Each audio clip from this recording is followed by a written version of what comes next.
kugira ngo nyine namwe muri bw'ijambo ry'Imana. Sifa kwa Mungu. Rero nabibwiye nitwa Gafatindezo, nkaba naturutse muri ADPR Kacyiru, Kadasitoro rya Kacyiru, muri Paruwasi ya Kimihurura.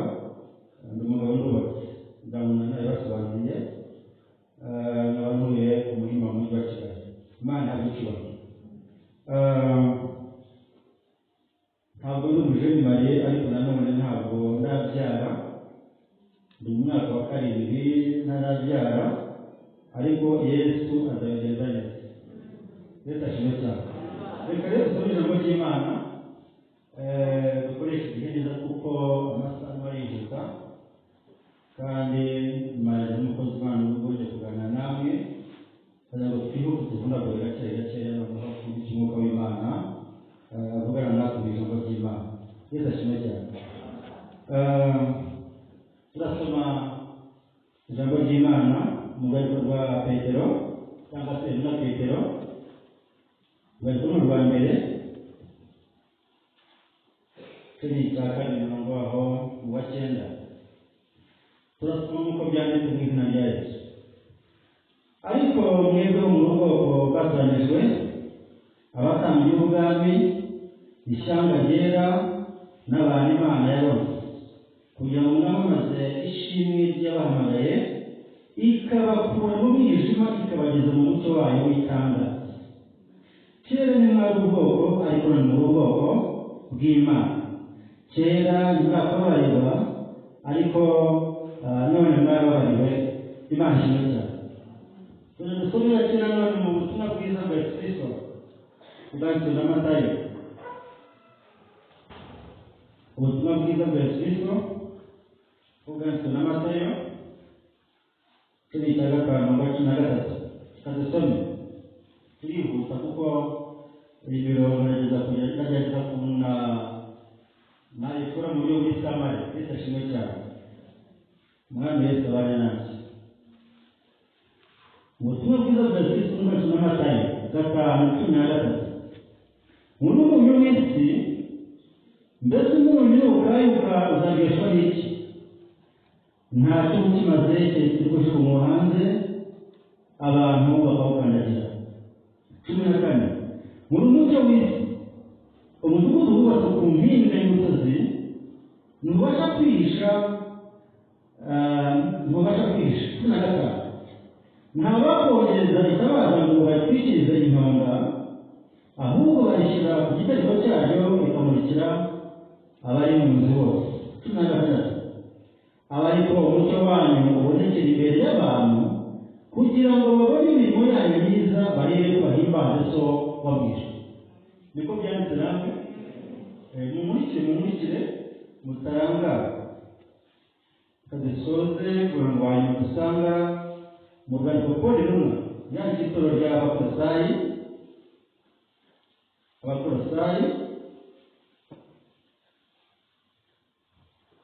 Turasoma 17. Abakolosayi 17 mu isezerano rishya paji 4 17. Bagezeyo. Kandi icyo muzavuga cyose n'ibyo muzakora mujye mubikora byose mu izina ry'Umwami Yesu, mushima Data wa twese ku bw'uwo. Kandi icyo muzakora cyose n'icyo muzavuga cyose mugire muteye, mujye mubikora mu izina ry'Umwami wacu Yesu Kristo. Imana ishimwe cyane.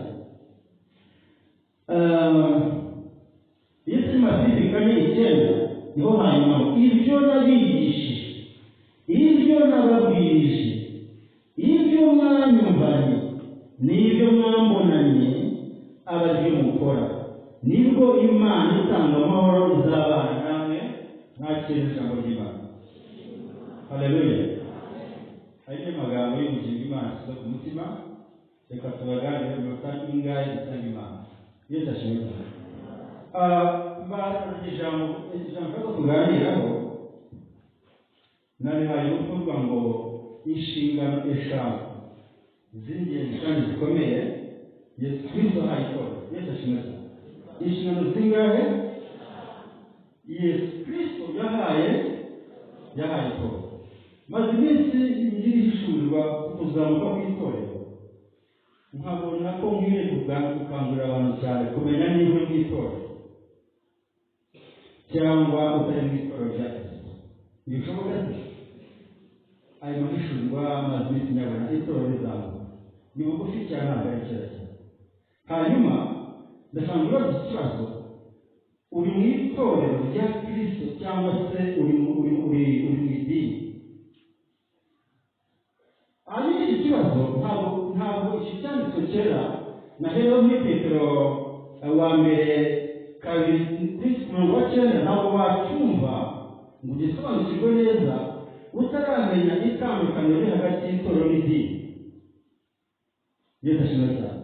Ariko muranyuma aya magambo Yesu duhereye ku cyanditswe cya mbere basomeye, aya magambo Yesu yarabwiye intumwa ati intumwa zabanaga na Yesu zamwigiragaho byinshi. Yesu ashimwe. Yesu yamye muri Mariko 13:19 bivuga iki? Impamvu yatoranyije abantu benshi arabahamagara, atoranya n'intumwa 10 zo kubana nawe kugira ngo akurikire abigisha babone uko bajya kubwiriza abantu ubutumwa bwiza. Yesu ashimwe cyane. Izi ntumwa zari zaratoranijwe zagomba kwiga Kristo nk'uko ameze, zagomba kugera nk'uko Kristo agenda, zagomba kuvuga nk'uko Kristo yavuga, zagomba kwambara nk'uko yambaraga, zagomba kubaho ubuzima nk'uko Kristo yabagamo. Ibi ni iki? Ibi ni ngo Yesu abwira amagambo Petero yumva yamubwiye ati mwebwe mu bwoko bw'Aburahamu. Icya mbere, mwebwe mu bwoko ndimo ndavuga itorero n'icyacu kugira ngo tutandukanye itorero n'idini. Aha ngaha ku itorero n'icyacu, hanyuma biza kugufasha kumenya gukora inshingano Kristo yahaye itorero. Ntabwo wazimenya neza utaramenya niba uri mu itorero rya Kristo cyangwa uri mu idini. Yesu ashimwe cyane. Haleluya. Bibiri bitanga ndetse mwebwe mu bwoko bwa kabiri murabakambye ibiki. Aya ni amagambo Yesu azaga intumwa. Imana ishimwe. Murabakambye ubwabo.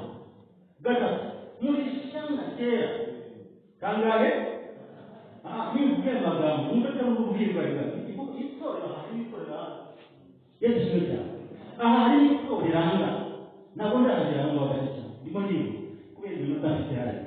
Yesu ashimwe cyane. Itanga ngo muri ishyanga kera. Yego icyakane muri abantu Imana yarose ngo bagere gute bamwe bakishimwe rigeze gute ziyabahamagaye. Sikari gatanu ngo ibavana umwijima kuvana iki umwijima kija mucyo wayo w'itanga. Gatandatu ngo kera ntari ubwoko ariko ubu ubwoko bw'Imana naho Imana ikibazo. Yesu ashimwe cyane. Karindwi, kera niwe mwaka w'abaye ariko umwanya w'abaye. Aya ni amagambo Kristo Yesu yabwiye intumwa. Izi ntumwa ni izi abayabigisha ba Yesu ntabwo barahamye ikindi. No, niyo mpamvu ni ubwoko bwatangiye, ni ubwoko bwavuye mu Rwanda, ni ubwoko bwavuye mu magana n'amagana. Ntabwo ari ubwoko busanzwe, ni ubwoko buturuka kwabo, ni ubwoko bw'abana kwabo, ni ubwoko bugendera bwihariye cyane. Ibi ni itorero rya Kristo. Sifa kwa Mungu. Mwebwe ku itorero rya Kristo ngo ntabwo ari mu idini. Yesu ashimwe cyane. Niba mu itorero urumva bari gutandukanya icyo bita idini n'itorero. Yesu ashimwe cyane. Aya magambo rero maze iminsi nyahabwa ko abantu bakwiye kumenya ko bari mu itorero neza cyangwa se bari mu idini. Muramutse abantu, muramwumvisha. Abantu bizera abo bantu biri gusima kuri makabiri cyane n'amashyaka ngo bireba ngo biranditswe ngo nzagendera muri bo, nzatura muri bo, bazita ubwoko bwanjye nanjye nzitwa Imana yabo. ngo ni kubitandukanye n'abandi bari hagati y'abandi kumwiteka vuba. Ubwo ni ubwo bwatanzwe neza.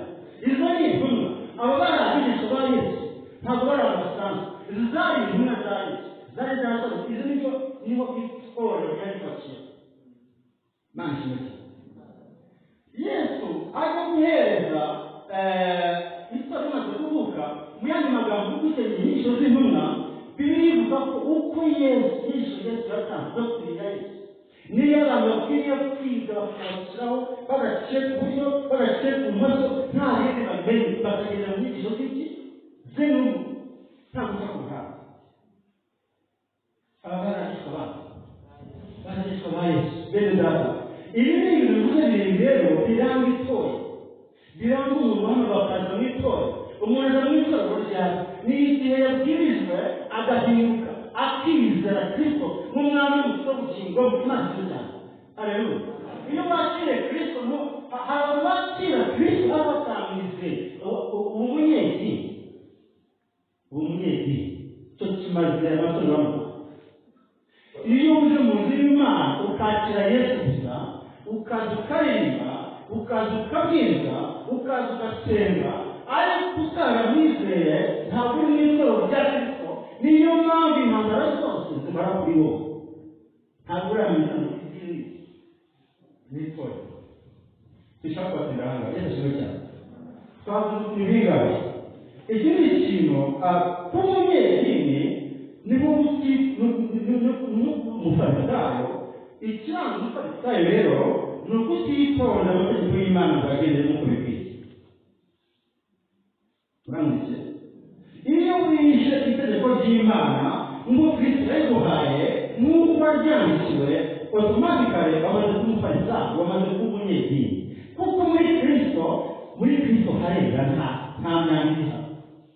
Muri Kristo bakora kubahiriza amategeko y'Imana nk'uko bayahawe nuko intumwa zigisha. Sifa kwa Mungu. Yesu ashimwe cyane. Mw'itorero rya Kristo mubwiye neza murahagira neza dukwiriye kumenya ko turi mw'itorero. Kuko itorero rya Kristo turacyari mu ibanga ntabwo rizi. Muri ADPR urangire kandi no hirya no hino muri komite zitandukanye zose muri za sosiyete zitandukanye zose itorero rya Kristo riba aho ngaho. Mwakumvishe itorero rya Kristo umugeni wa Kristo arimo amadini areba yayobora amatorero akaba yayobora ariko itorero rya Kristo niyo mushumba wayo. Sifa kwa Mungu. Itorero rya Kristo umushumba wayo ni Kristo ntabwo Imana yabikibaye. Ahandi hose uzahasanga abashumba uzahasanga abapasiteri ariko mu itorero rya Kristo nta wundi uyobora wenyine usibye Kristo. Imana ishimwe cyane. Haleluya. Biri mu ibanga rero.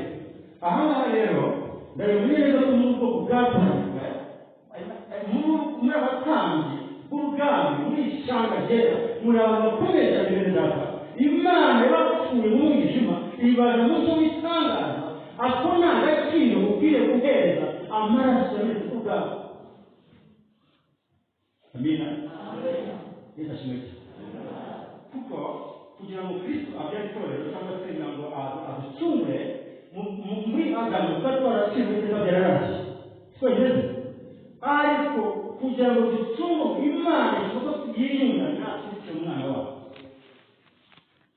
Kugira ngo ducungure imyemerere aha ngaha cyakoraga igitambo kidafite inenge. Igitambo kigapfa kugira ngo tubone ko hari ibicumuro byacu muri Kristo Yesu. Hanyuma bene data ushobora kuba warakiriye Yesu ariko utamwizeye. Ushobora kuba mu nzu y'Imana ariko utamwitoza. Ntibishoboka se? Birashoboka na byose. Hanyuma rero inshingano z'Imana inshingano ya mbere turushe n'ihariya. Inshingano ya mbere ni ukuba umunyu w'isi. Umunyu w'iki? Imana irashaka itorero ryayo kuba atari mu itorero atari mu idini akeneye kuba umunyu w'isi. Ukeneye kuba umunyu namusuye, ukeneye kuba umunyu mu bivuga, ukeneye kuba umunyu muri karitsiye, ukeneye kuba umunyu ntamukorera. Ukeneye kuba umunyu. Ariko umunyu nukayo ukabereza bizagenda gute? Imana irakorana mu ijambo ryayo. Umunyu nukayo bizagenda gute? Imaze kuma bigenda gute? Barabushuka. Birabaje kumaze imyaka 20 muri ADPR imyaka 30, imyaka 20, ugasanga ntabwo mu itorero uracyari mu idini. Nabwirisha idini rigira amahame, abariyobora rikagira n'ibyo n'amahame rikenera, sibyo? Ariko itorero mu idini hose harimo itorero ryayo rya Kristo. Ishimwe kuba turi mu itorero rya Kristo bari kumwe n'indaso. Ishimwe mwaka n'umucyo w'isi. Yesu yavuze akiri mu isi aracyari umucyo w'isi. Ese wowe waba ukiri umucyo w'isi? Aho utuye mu kazi mu nzu y'Imana ahangaha waba uri umucyo w'isi? Waba umurikira bagenzi bawe neza nk'uko bikwiye? Cyangwa ibyo ukora kubera ko ubw'abantu tumaze kumwana w'Imana? Niko bimeze. Ibyo ukora byose ubikora kubwa Kristo kandi kubwawe ntibikabeho. Dukeneye kuriki? Dukeneye kuba umucyo w'isi. Mu buzima bwawe umucyo w'isi. Muri kwawe kumurikira bagenzi bawe. Mwibuka gutuma murikira bagenzi bawe. Ahantu hose murikira bagenzi bawe. Yesu ageze n'itorero rye riba mu mucyo. Ahari umucyo nta mwijima. Nta mwijima urakunda. Yesu kimwe cyane. Icyakora ikintu ntakiretsa itorero araza kuvuga ngo muri iki muri umudugudu wubatse neza. Kuminga y'umusozi nta mwiga gute wabasha kuminga gute uwisha. Ahantu hose uragaragara. Nabona kugira gisozi ndende cyane. Ariko hagati ihemari imwariro we. Imana irashaka ko umugeni wayo abona hose hose turi inzandiko zisomwa na buri muntu wese. Yesu ashimwe cyane. Umukristo rero umukristo cyangwa se umukristo uri mu itorero, umukristo muri zine z'abantu aho ari hose aramenyekana. Iyo agenda aramenyekana, iyo avuga aramenyekana, iyo yambaye aramenyekana, iyo ahantu hose umukristo aramenyekana. Ntabwo umukristo abuhisha, ntabwo byakunda. Uzarebe iyo utwite ntabwo inda wayihisha, byakunda, ntabwo bishoboka. Umuntu wese yakureba abona ko utwite, aho uri hose ibigaragara, twese tubigaragara. Rero umukristo ni ukugaragara mu ishusho y'amaso, mu maso y'Imana. Umuntu wese n'umupagani aba amureba neza, aba amwitegereza. Niyo mpamvu dukwiriye gukoresha inka kubigana. Menya itorero rero, ntabwo izi nshingano bazuzuza rero utabikoze mu itorero ntabwo bikunda. Uyu mupira neza rero yasenda cyane mwumvi ikintu Yesu. Uvuye kuri iki urahasanga ikintu gikomeye cyane twasanze ngo kuba itabaza. Amatabaza agiye gute? Aho yaka. Urugero ntabwo bafata iritabaza we ritari n'ibi ngo urifundikire ikindi kintu hanyuma ngo ni muri kimwe uko bikwiye. Byakunda. Amatabaza ya Kristo akwiye guhora yaka mu gihe cyo, mu gihe cy'amakuru, mu gihe cy'ibyaha, mu gihe gisanzwe no mu gihe kidasanzwe. Ukwiye kuba itabaza ryawe ryaka nk'uko bikwiye, umurikira abandi. Ndetse n'ibiri ijambo ry'Imana aravuga ngo nibwo bafata itara ukarambikaho iki? Akabindi. Kabindi urakaza ugashyira iki? Akabindi. Ntabwo bimurika neza, ikwiye kujya ahantu abantu bose bareba neza bikumvika. Umuntu yakujya wamurikira akamenya kunyabya akakira Yesu araba. Reka ibintu yacu tuvuge tutaraba. Sifa kwamba jambo ry'Imana rero ryavuze ngo byavuze muri Makorosai 17 ibyo muzavuga byose, ibyo muzakora byose mujye mubikora mu izina ryanjye ry'Umwami wacu Yesu Kristo. Kugira Imana ihimbaze, Imana abatwese mwe ahimbaze muri byose ubu. Aha hantu rero byikoreze usenge Imana aho mwikorere neza. Yesu ashimwe cyane. Muri korali wahasanga amatiku, ndabeshya neza. Muri korali wahasanga amagambo, mu nzu y'Imana wahasanga ubusambanyi, wahasanga ubusinzi, wahasanga ubujura, wahasanga kubeshya. Ariko muri Kristo harera nta manjara. Suzume wumvaho ibisigaye iyo tuvuze itorero turazishyize ku ruhande idini. babo, nta magambo abo, nta n'umunezi babo. Imana ishimwe cyane. Abigishwa ba Yesu Kristo icyo bakoraga cyose bagize bwiza ry'umwami wabo. Nabigishe akazi bakora muri za ofisi zabo bagakora mu izina rya Yesu. Iyo bagiye kuvuga bavuga mu izina rya Yesu. Iyo bagiye kwambara bambara mu izina rya Yesu. Iyo bagiye gusenga basenga mu izina rya Yesu. Iyo bagiye kunywa amata bayakunywa mu izina rya Yesu. Aba ni abigishwa ba Yesu. Namwe muri abigishwa ba Yesu. Hano muri mahanga murimo turageze mu mahanga twese ariko gashita Imana ngo mwese no mu itorero rya Kristo basa nabo bagenda bameze neza. Iyo bajume ngo iyo bisuzuma ngo ufite Kristo, okay, barisobanura ko umuntu afite imbaraga z'Imana, okay, uwo muntu afite Kristo mu bugingo bwe. Ariko igihe cyose urebye ibyo akora ukareba imikorere ye, imyitwarire ye, ugasanga irimo irahakana rya zina uwo munyidini. Nawe usaba abantu utifanyere Imana mutangereza Yesu Kristo. Haleluya. Abanyedini muzabimenya iki? Umuntu muri Kristo Yesu ntabwo abeshya. Uri muri Kristo Yesu ntabwo atongana, ntabwo arishyari, ntabwo avuga bagenzi be, no, ntabwo yitandukanya, no, ntabwo yirema ibice, no, ntabwo asambana, ntabwo yitwa n'isoni n'isoni. Icyo akoze cyose, icyo avuze cyose agikora mu izina ry'Umwami wacu Kristo. Nta handi. Iyo bishyura imisoro bayishyura mu izina rya Yesu. Iyo basoresha n'ahandi akantu kose bagakora mu izina rya Yesu, mukura mupere mu izina rya Yesu kugira ngo bikure nk'uko bikwiye. Mu yandi magambo, abigishwa ba Yesu bakoraga ibintu mu isi n'ubwo isi basuzuguraga ibyirebere cyane, ariko bakoraga ibintu neza nk'uko Yesu abikora ahagaze mu cyimbo cyawe. Sipapama nawe umusore mwiza ufite inshingano yo gukora mu cyimbo cya Kristo, ugakora ibyo Kristo yakoraga, ukinjira mu itorero, ukava mu idini. Kuko mu itorero nta mwana ubamo, nta cyaha kibamo, ni muri Yesu.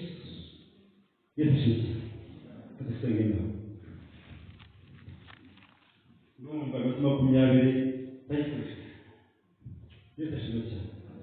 Ariko message yagomba gutambuka nuko abantu bakwiye kuzirikana inshingano Yesu aduhaye mu itorero.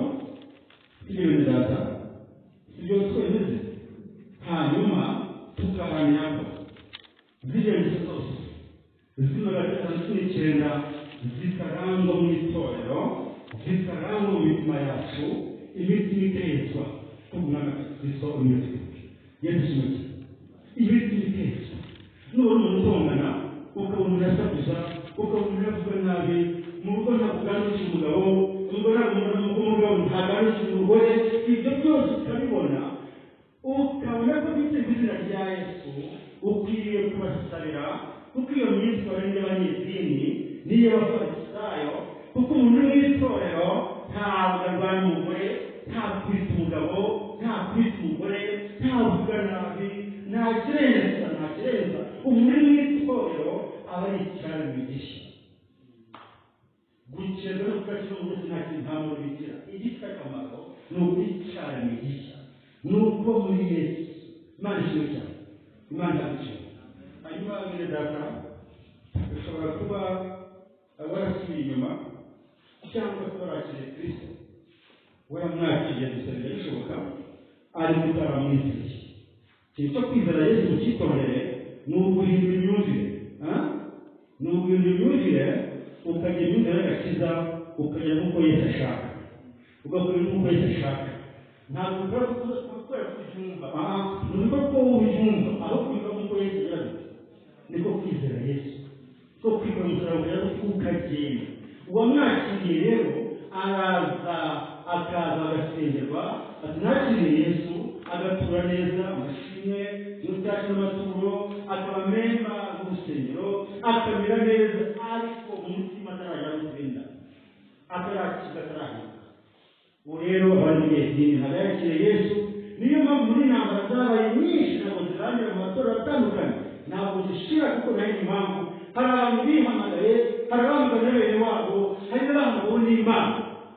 So iyo kombination y'abantu bangana bose ntabwo bakumvikana. Byanze bikunze itorero rizarwana, ariko ngo naho amarembo y'ikuzimu yabyina unahagaze basi kibakishe kutara yo kwizera tufakamo. Ushobora kuba urasima rero ushaka kumva ko winjira mu itorero, cyangwa se ushobora kuba uri umunyantege nkeya, wumva hari ibyaha bitizingiraho, hari ibyaha byakunaniye kureka, hari ibicuruzwa n'uyu munsi uhora watse ibyaha bidahinduka, nta yindi mpamvu, hari ingabo ufite Satani. Ukeneye kumenera amagambo ya Satani. Tukwishyura neza ushobora kuba umunyantege nkeya warasubiye inyuma, si uko utamwakiriye, si uko utamwizeye, ariko ibikurusha amahane ni byinshi cyane byakubuza umukino uhoraho, byatuma utakira imbabazi z'Imana muri Kristo Yesu. Ariko ni umunsi wo kumva ko abo basubiye inyuma bazi gusenga Imana ibumisha. Waba urimo, waba uri umukobwa, waba uri umumama, waba wagize intege nkeya mu by'urugendo bene data, ni umwanya wo kuza guhagiza imbaraga, ni umwanya wo kuza gusenyuka muri izi imbaraga. Warakoze icyaha mbere ya Yesu, harimo imbabazi zitarangira, adashikanye n'iki n'ihese. Umunyantege nkeya rero cyangwa se wasubiye inyuma yahaguka bakoze Imana kugeza kumusengera, kandi Imana yakugirira neza mu izina rya Yesu.